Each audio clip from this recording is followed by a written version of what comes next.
let's talk about if we end up using lithium. So my customer complaint here is that the customer states the converter did not switch to lithium when they were on shore power. And the cause, they're saying that the converter is not staying on the lithium charge rate. The converter is auto-detect and it will charge at 14.2 volts, but for only a couple of minutes, and then it falls down to 13.6, and they say the converter failed. Now, what this really is a misunderstanding of how the WFCO's auto-detect feature works for their converter.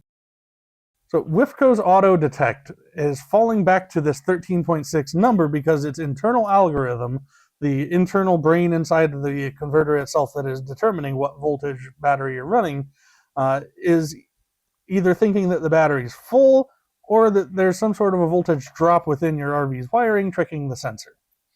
Resistance in the wires or a loose ground can cause the voltage at the converter terminals to spike.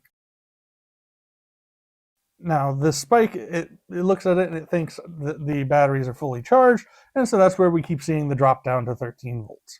So a couple of things that we want to do if we're trying to get the algorithm within our WFCO auto-detect converter to make sure that it's updating correctly its algorithm and that we're outputting lithium voltages. We want to, first and foremost, we want to make sure that we have our solar disconnected. The additional voltage from solar can trick the converter into thinking that the battery is fuller than it is, especially if it's a bright sunny day out.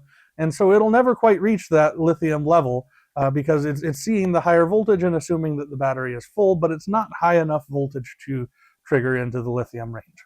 We also want to unplug the truck if we've got a truck hooked up on the 7-pin connector. Same sort of reason here. If the truck's engine is running, it's going to be providing power to the batteries to charge them up, and the converter is going to not be so sure on what level of voltage it's charging to. So if you try those couple of steps and you're still not having luck getting the converter to convert over to lithium, what you're going to do is you need to reach out to WFCO's technical support team. Because what they have available, they have a lithium jumper. That's a piece that you can install, plugs directly into the circuit board of the converter here, and permanently converts it to a lithium charger.